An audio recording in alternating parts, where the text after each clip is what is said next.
Very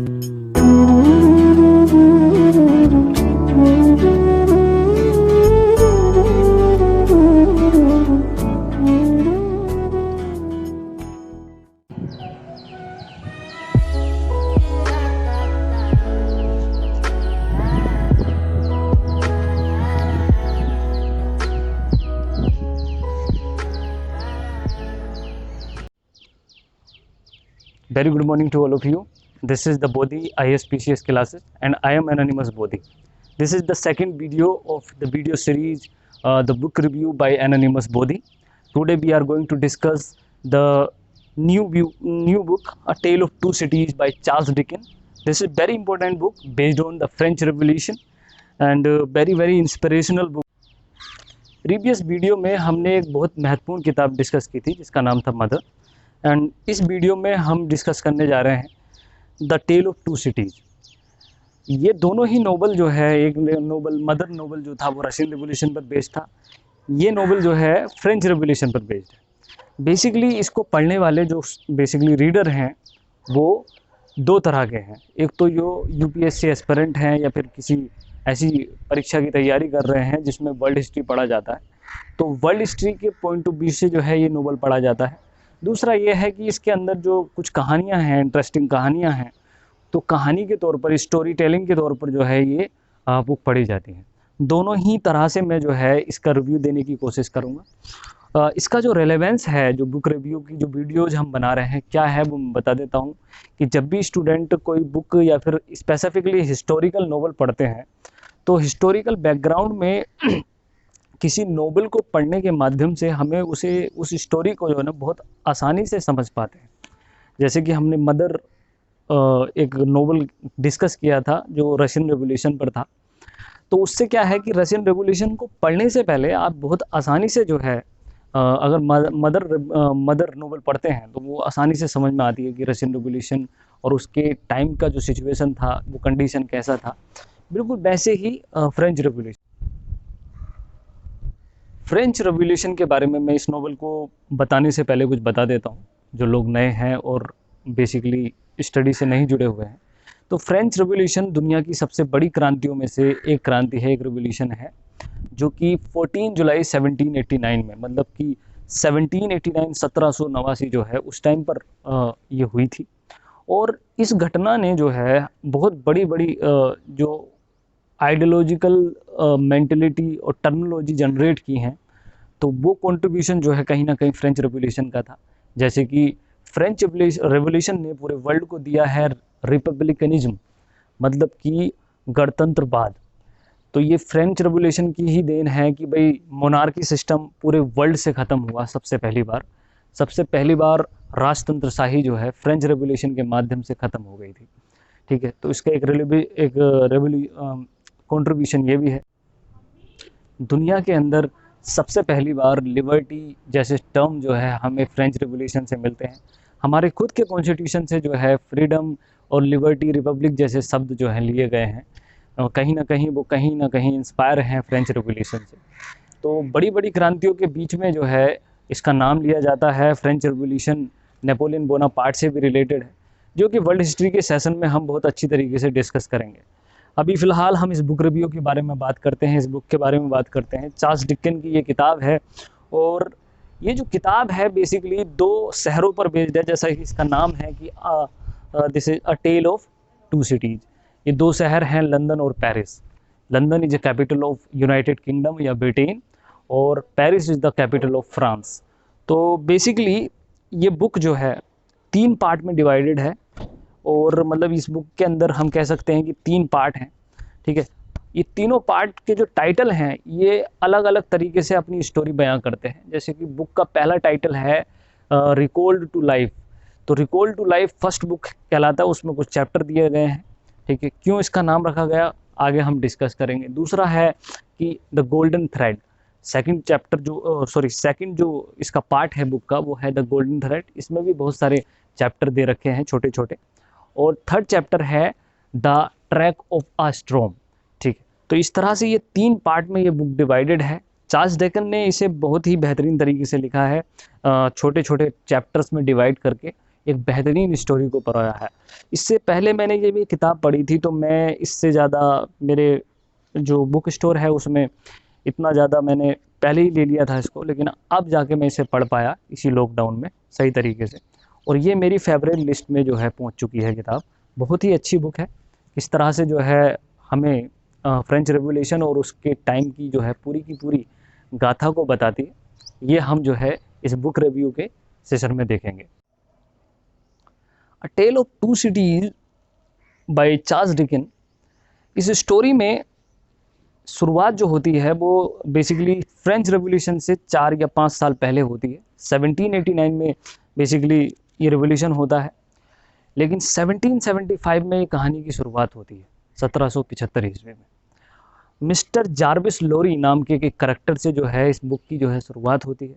mister Jarvis लोरी कौन है, ये करैक्टर्स के बारे में बताऊंगा। जो बेसिकली टेलीसन एक बैंक है लंदन में, वहाँ पर काम करते हैं जार्विस लोरी।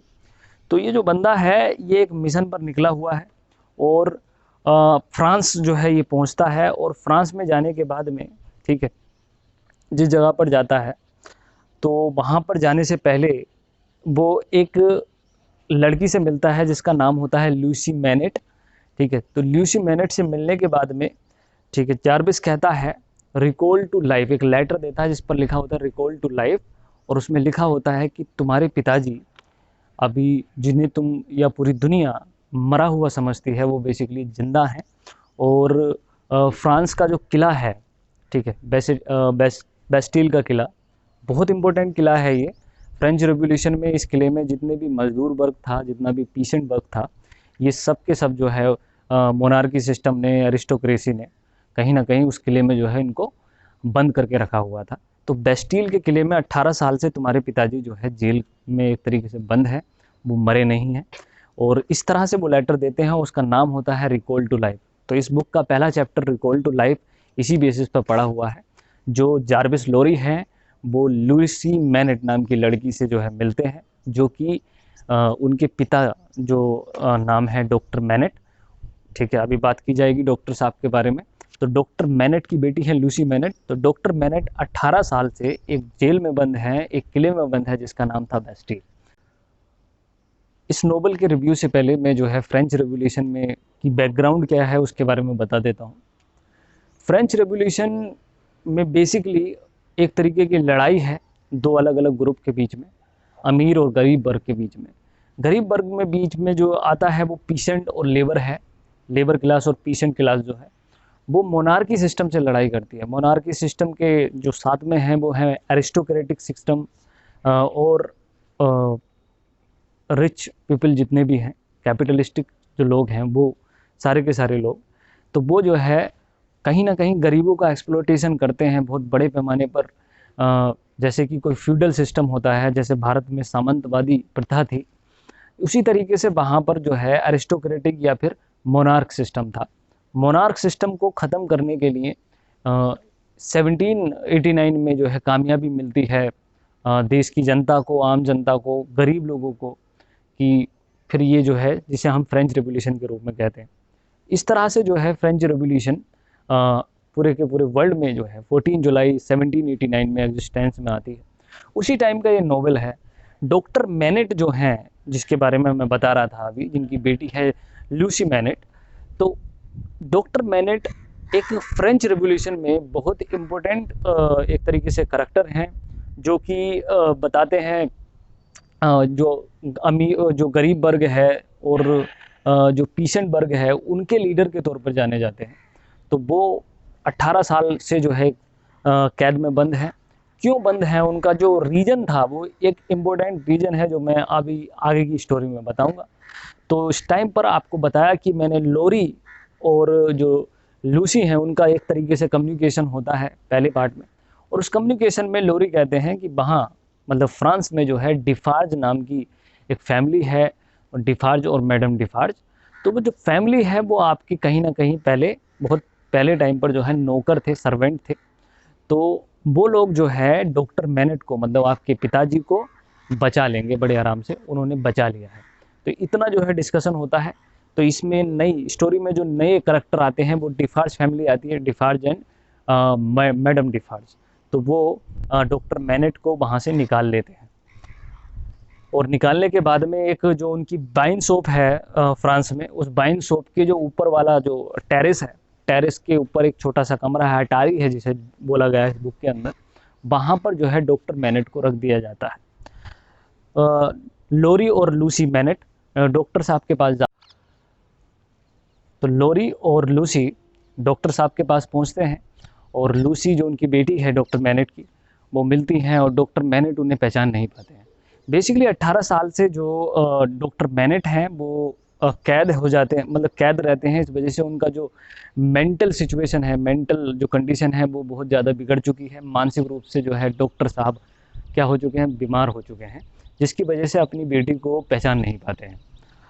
लूसी पूरा ट्राई करती है कि किस तरह से जो है उसके फादर उसको पहचान लें। फाइनली लूसी जो है अपने बालों की तरफ उन्हें दिखाती है कि अपने बालों को जो है, तो गोल्डन हेयर्स होते हैं लूसी के, और जो गोल्डन हेयर्स थे वो उसकी लूसी की जो मदर थी उनके भी थे। तो इस वजह से फ्लैशबैक में जाकर उसके जो हेयर हैं गोल्डन हेयर, उनके माध्यम से जो है डॉक्टर साहब को कुछ चीज़ें याद आती हैं कि ये मेरी बेटी है। ठीक है, लगभग कुछ टाइम बाद जो है डॉक्टर मैनेट जो है की कंडीशन सही हो जाती है, और डॉक्टर लूसी और लोरी डॉक्टर साहब को लंदन वापस ले आते हैं। अब कहानी आगे बढ़ती है 5 साल बाद 1780। तो कहानी जो स्टार्ट होती है अब कोर्ट रूम के एक ड्रामे में स्टार्ट होती है, कुछ नए करेक्टर के साथ में। 1780 में ये कोर्ट रूम ड्रामा चल रहा होता है, और वहाँ पर एक कैंडिडेट खड़ा होता है जो कोर्ट में, उसका नाम होता है चार्ल्स डार्ने। चार्ल्स डार्ने बेसिकली इसमें 2 या 3 करेक्टर ऐसे हैं जो आपको लगेगा कि हीरो हैं। चार्ल्स डार्ने उसी में से एक है जो मेन हीरो के तौर पर जो है एक तरीके से हमें नोवेल में दिखाई देता है। या आपको डिसाइड करना होता है कि कौन इसमें मेन हीरो बेसिकली है, तो चार्ल्स डार्ने वही करेक्टर है। तो ये कैंडिडेट कोर्ट में खड़ा हुआ है, और कोर्ट में उस पर एक केस चल रहा है। केस एक है जासूसी का। बेसिकली चार्ल्स डार्ने बिलोंग करता है फ्रांस से, और लंदन में चूँकि आप लोग जानते भी होंगे कि ब्रिटेन और फ्रांस की जो हिस्ट्री है वो काफ़ी एक दूसरे की अपोजिट रही है। तो इस वजह से जो है, जो ब्रिटेन में मतलब लंदन में जो है चार्ल्स डार्ने को जासूस समझा जाता है, कि एक ऑफिशियल प्लेस पर, जो एक तरीके से ऑफिशियल प्लेस है, सीक्रेट प्लेस है, वहाँ पर चार्ल्स डार्ने को देखा गया था। तो इस वजह से उसके ऊपर जो है एक सेडिशन का चार्ज लगाया गया है। तो चार्ल्स डार्ने अपनी सफाई देते हैं वहाँ पर। उनके जो बेसिकली वकील हैं, तो कोर्ट में जो चार्ल्स डार्ने का केस लड़ रहे हैं, उनके जो वकील हैं उनका नाम है स्ट्राइवर। तो स्ट्राइवर के जो असिस्टेंट हैं उनका नाम है सिडनी कार्टन। तो सिडनी कार्टन बेसिकली, स्ट्राइवर तो है ही हैं, लेकिन जो सिडनी कार्टन है वो इस मेन नोवेल का जो मेन करेक्टर होता है वो होता है, ये बहुत ही इंस्पिरेशनल करेक्टर है, बहुत ही अलग करेक्टर है सिडनी कार्टन का। इसके बारे में बताएंगे हम। तो अभी क्या है कि एक चार्ल्स डार्ने नाम के एक व्यक्ति हैं, उनके जो बेसिकली लॉयर हैं उनका नाम है स्ट्राइवर, और उनके जो असिस्टेंट हैं सिडनी कार्टन, वो वहाँ पर उनका केस लड़ते हैं। और सिडनी कार्टन की जो बेसिकली बहुत इंपॉर्टेंट फीचर है वो ये है कि सिडनी कार्टन चार्ल्स डार्ने की तरह ही दिखते हैं। उनका जो शक्ल है वो चार्ल्स डार्ने की तरह मिलता है, हम शक्ल हैं वो एक दूसरे के। ठीक है, तो इसका जो बेसिकली एक नया ट्विस्ट आता है नोवेल के अंदर, ये बहुत ही ज़्यादा एक तरीके से रोमांच पैदा कर देता है।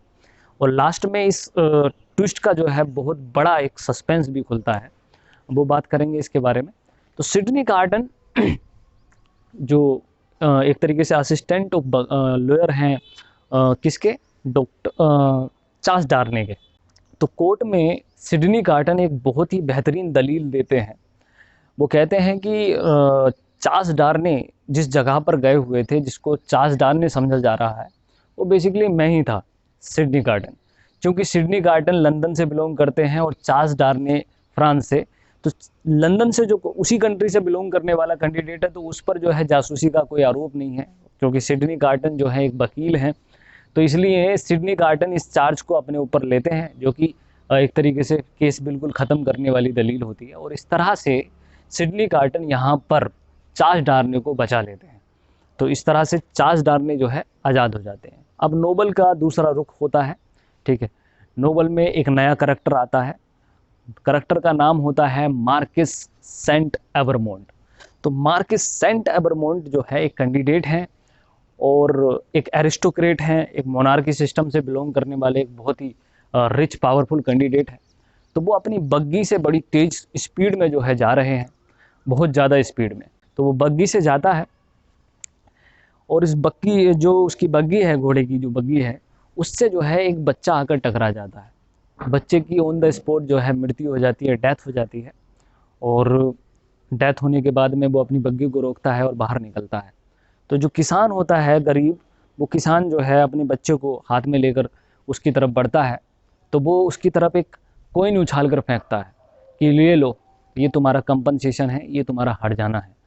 तो ये जो घमंड उसके अंदर था, जो बेसिकली दिखाता है ये गरीबों को, उनके ऊपर जो एक्सप्लॉयटेशन करता है, ये बहुत ही ज़्यादा एक्सप्लॉयटिव एटीट्यूड था मार्किस सेंट एवरमोंट का।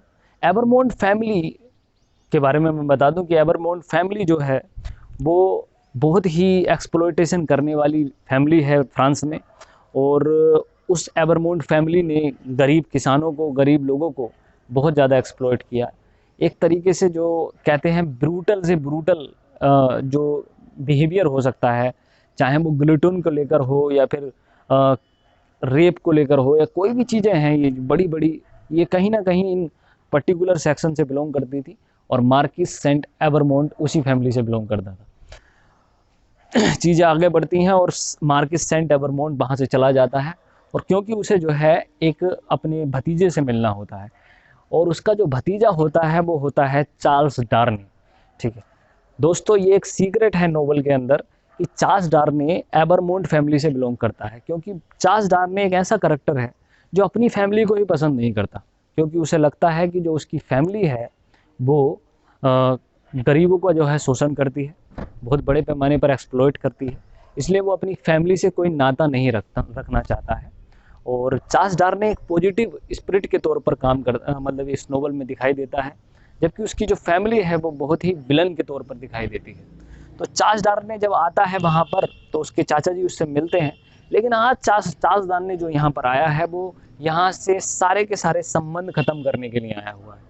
लेकिन क्या होता है, जब सोते हैं सबके सब, तो चार्ल्स डार्ने की मुलाकात तो होती ही है, लेकिन जब सोने के बाद में रात को ही जो है वो जो किसान था वो आकर जो है मार्किस सेंट एवरमोंट का जो है मर्डर कर देता है।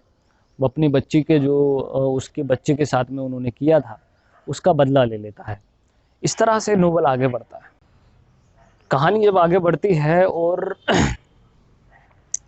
चार्ल्स डार्ने, सिडनी कार्टन, स्ट्राइवर, ये तीनों ही करैक्टर किस लूसी मैनेट को, डॉक्टर साहब की जो बेटी थी लूसी मैनेट को, वो तीनों ही करैक्टर जो है उसे पसंद करते हैं, डॉक्टर लूसी मैनेट।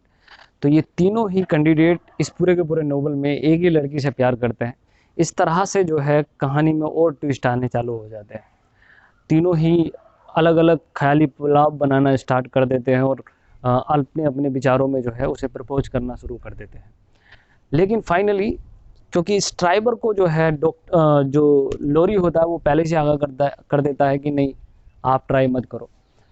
फिर फाइनली जो है चार्ल्स डार्ने जो कैंडिडेट होता है वो उनके फादर से जाकर बात करता है, डॉक्टर मैनेट से जाकर बात करता है और लूसी से शादी कर लेता है। शादी होती है लूसी की। याद रखना कि लूसी से उतना ही प्यार जो है जो कैंडिडेट होता है सिडनी कार्टन वो भी करता था, लेकिन शादी जो होती है वो उसके साथ होती है चार्ल्स डार्ने के साथ।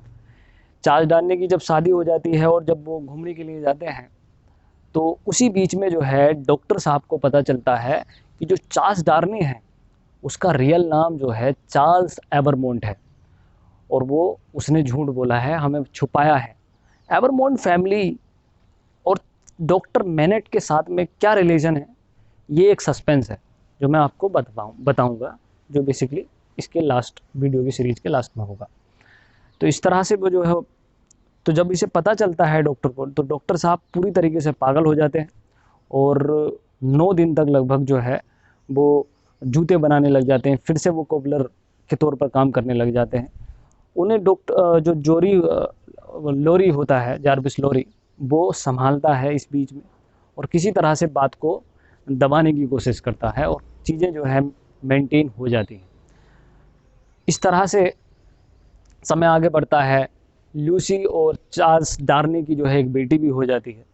लेकिन एक दिन अचानक जो है 1789 के आसपास में जब रिवॉल्यूशन हो जाता है, तो होता क्या है कि रिवॉल्यूशन होने के बाद में जो पीसेंट लोग थे, जो लेबर वर्क था, वो कहीं ना कहीं एरिस्टोक्रेट लोगों को पकड़ पकड़ कर मारना चालू कर दिया था उन्होंने फ्रांस में। तो इस सिचुएशन में जो है चार्ल्स डार्नी के पास में एक लेटर आता है और वो लेटर भेजता है उनकी फैमिली का एक नौकर जिसका नाम होता है गैबल। तो गैबल वो लेटर भेजता है, वो कहता है कि, और वो लेटर जो भेजता है वो एवरमोंट नाम से भेजता है, तो इस वजह से बड़ा सीक्रेट लेटर होता है। वो कहता है कि यहाँ पर आकर हमें बचा लीजिए, हम बहुत ज़्यादा तकलीफ में हैं। चार्ल्स डार्नी को जब ये लेटर मिलता है तो चार्ल्स डार्नी सोचता है कि चलो कोई बात नहीं, मैं तो अपनी फैमिली को पसंद नहीं करता था, उन्होंने जो किया उसकी सज़ा उनको मिल ही जाएगी, लेकिन इस गरीब का क्या इसमें कोई लेना देना नहीं है, मुझे गैबल को ज़रूर बचाना चाहिए। तो चार्ल्स डार्नी बिना किसी को बताए जो है लंदन से फ्रांस की तरफ बढ़ते हैं और पेरिस की तरफ, सॉरी, और पेरिस में जाने के बाद वो गैबल को बचाने की कोशिश करते हैं। लेकिन होता क्या है कि गैबल को बचाने के चक्कर में वो खुद फंस जाते हैं। तो इस तरह से चार्ल्स डार्नी जो है फ्रांस में बुरी तरीके से फंस जाता है और उसे जेल में डाल दिया जाता है। इस बीच में जो है लूसी को, डॉक्टर साहब को ये चीज़ इस चीज़ का पता चलता है और वो लोग भी चार्ल्स को बचाने के लिए वहाँ पहुँचते हैं। चार्ल्स जेल में होता है, डॉक्टर साहब पूरा का पूरा ट्राई करते हैं। जब फ्रांस में डॉक्टर साहब वापस आते हैं, क्योंकि डॉक्टर साहब जो हैं वो 18 साल तक कहीं ना कहीं फ्रांस की आज़ादी के लिए लड़े हैं, तो इसलिए डॉक्टर साहब को एक बहुत ही बड़ा, एक सेलिब्रिटी के तौर पर, एक बहुत बड़ा नायक के तौर पर माना जाता है और लोग उनकी बात मानते भी हैं।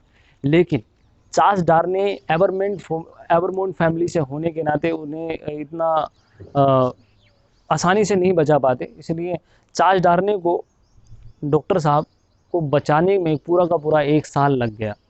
और 1 साल में जो लूसी होती है वो जेल के सामने से गुजरती थी ताकि वो उसे देख सके।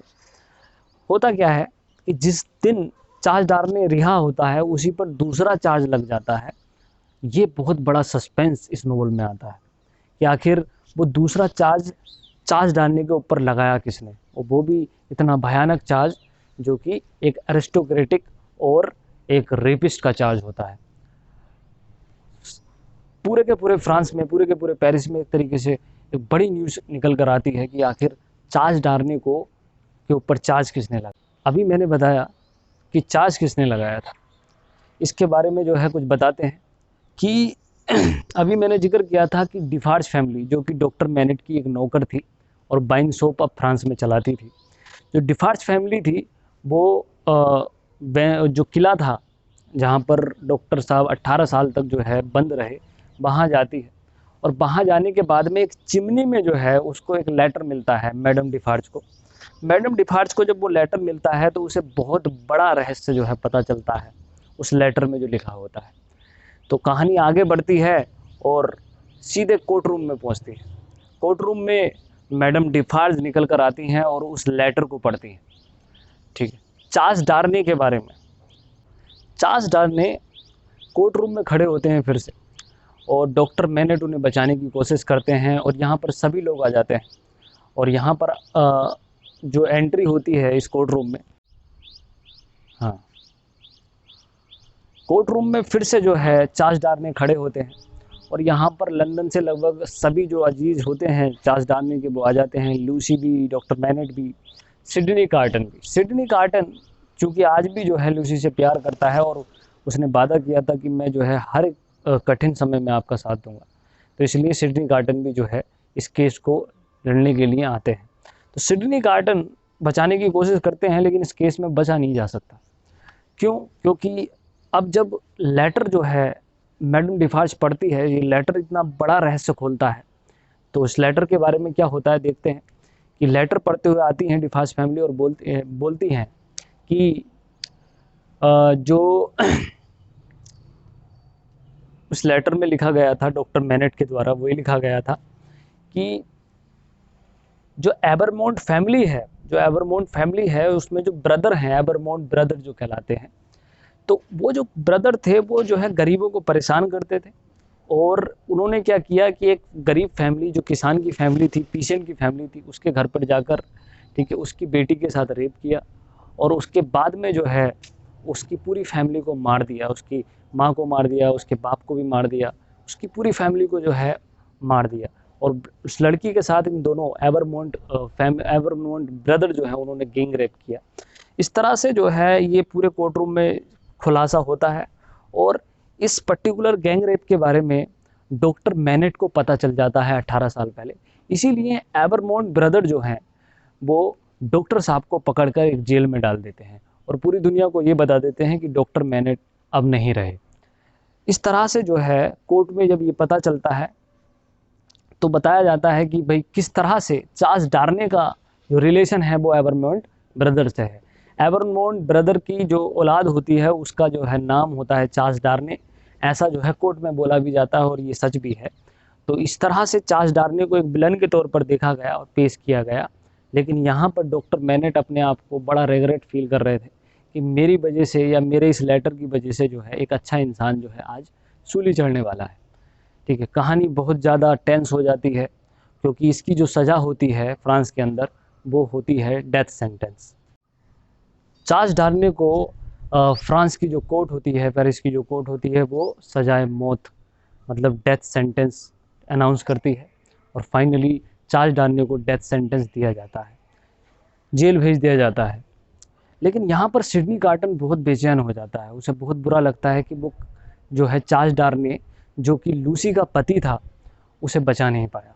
वो कहीं ना कहीं अपनी डिफीट समझता है, इसके लिए वो जिद्दोजहद में लग जाता है और उसकी किसी भी तरह से मदद करने के लिए किसी भी हद से गुजरने को तैयार हो जाता है।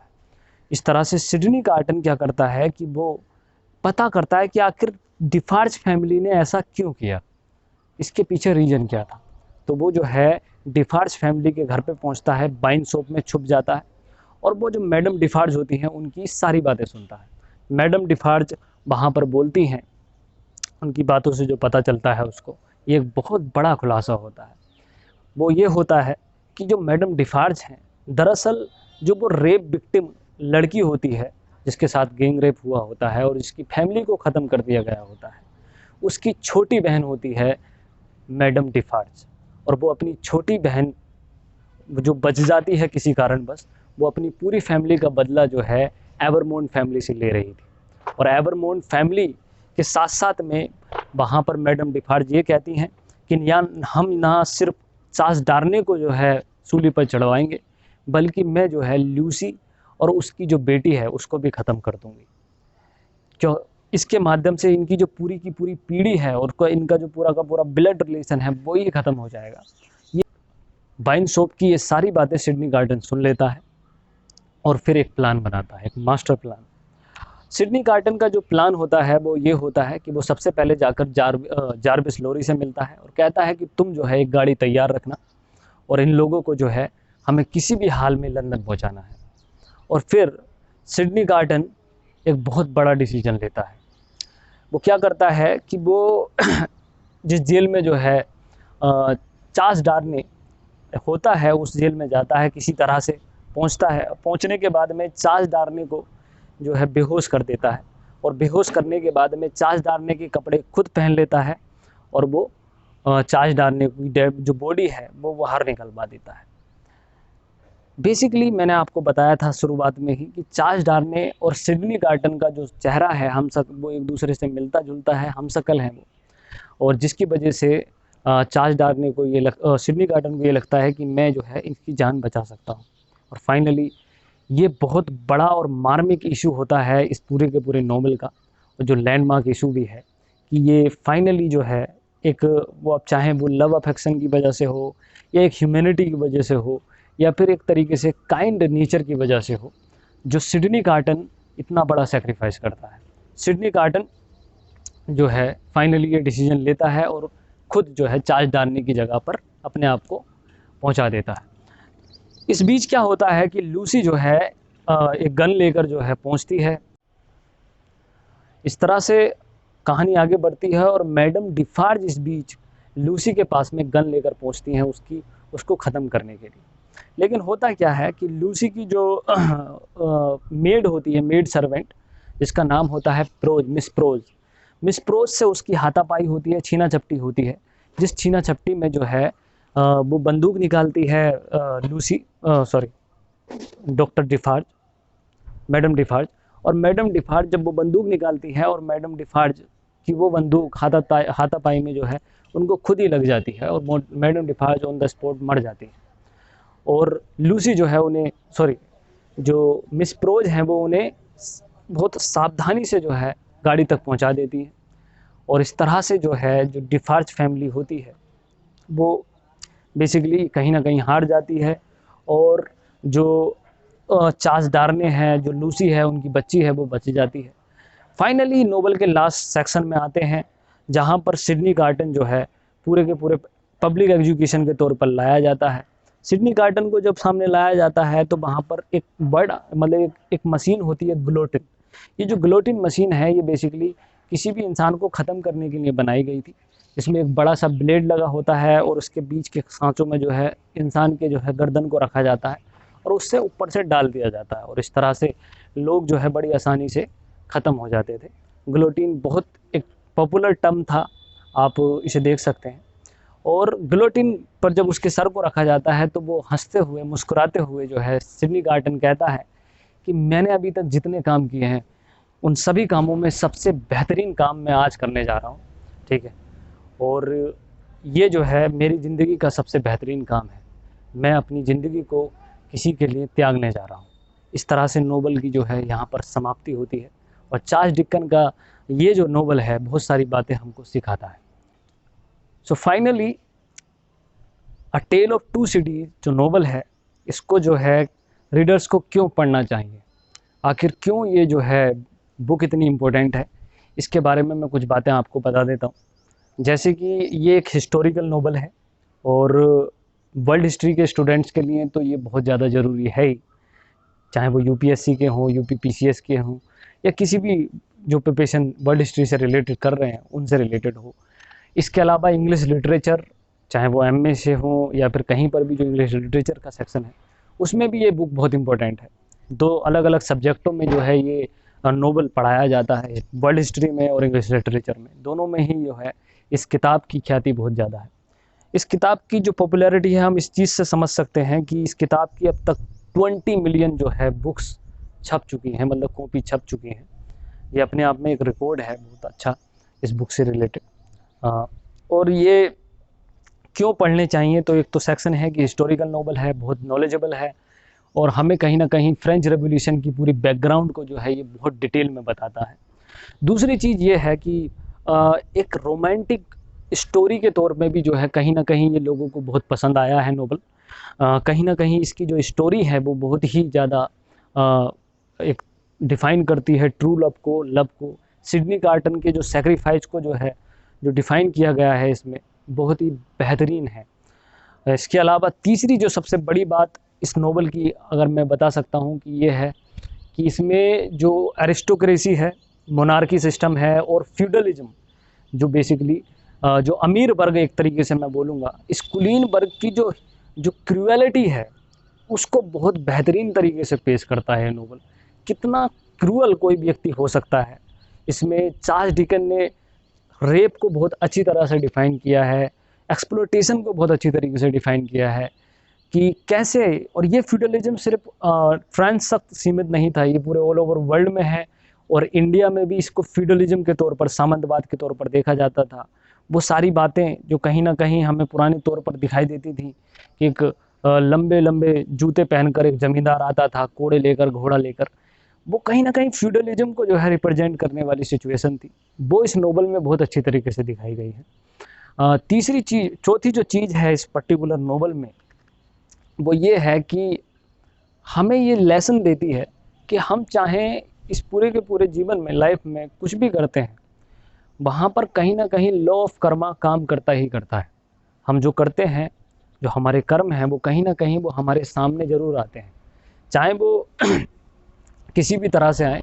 तो ये स्टोरी किसी ना किसी करैक्टर को, सारे के सारे करैक्टर्स के कर्मा को बहुत अच्छी तरीके से डिनोट करती है। इससे हमें बहुत सारी चीज़ें मिलती हैं। स्टोरी के अंदर जो 3 करैक्टर हैं जो बहुत ज़्यादा, जिन पर चीज़ें एम्फेसाइज की गई हैं, उसमें सबसे ज़्यादा है सिडनी कार्टन, ठीक है, दूसरे हैं चार्ल्स डार्ने, और तीसरे हैं लूसी मैनेट। ये 3 करैक्टर और डॉक्टर साहब हैं, लेकिन 3 करैक्टर जो हैं ये बहुत स्ट्रॉन्ग करैक्टर इस नोवेल के होते हैं, जो अपनी अपनी लाइफ की स्टोरीज से, अपनी अपनी कहानियों से हमें बहुत सारी चीज़ें सिखाते भी हैं। अब फाइनली अगर अपना व्यू दूं कि मेरे लिए कौन हीरो था इस पूरे के पूरे नोवेल में, तो मेरे लिए सिडनी कार्टन मेरी तरफ से एक हीरो है। जब आप इस नोवेल को पढ़ें तो प्लीज़ मुझे ज़रूर बताएं कि आपके हिसाब से इस पूरी की पूरी स्टोरी का हीरो कौन था। हमारे एक प्रिय मित्र, प्रिय छात्र ने जो है हमसे गुजारिश की कि कोई प्रेरणा स्रोत जो है कविता आप लिखिएगा। मैंने लिखने की कोशिश की है। ये कविता इसलिए भी खास है क्योंकि ये मैंने जितनी भी कविताएं लिखी हैं उनमें सबसे जल्दी लिखने वाली कविता है। मैंने इसे 15 से 20 मिनट में लिखा था। पता नहीं कैसी है, आपको शायद पसंद आए तो प्लीज़ बताइएगा। इस कविता का नाम है समय बहुत बलवान है। समय बहुत बलवान है, मत आजमाओ, मत दिखलाओ, तुम बस अपने पथ पर बढ़ते जाओ। युद्ध का देखो आगाज है, डरो मत, समय बहुत बलवान है। माँ के आंसू, पिता की बेबसी, जागती रातें, तुम्हारी खामोशी, इन सबका यही आह्वान है। घबराना मत दोस्त, समय बहुत बलवान है। शोषण, कुपोषण, भुखमरी, गरीबी और जाने कितनी महामारियाँ, सबसे तुमको लड़ना है, बस दोस्त तुमको आगे बढ़ना है। तू चलेगा, तू बढ़ेगा, तू लड़ेगा, तभी तो तेरे साथ भगवान है। बढ़ते रहना दोस्त, क्योंकि समय बहुत बलवान है। तकदीर और तासीर एक दिन दोनों तेरी बदल जाएंगी। तकदीर और तासीर एक दिन दोनों तेरी बदल जाएंगी। तेरा त्याग, तेरा संघर्ष, तेरे रहवर उस दिन तुझको याद आएंगे। तेरा झंडा तू गाड़ेगा, तेरा झंडा तू गाड़ेगा। तेरी मेहनत, तेरी सफलता, तेरा ही वरदान है। बिल्कुल ना घबराना दोस्त, क्योंकि समय बहुत बलवान है। Thank you so much.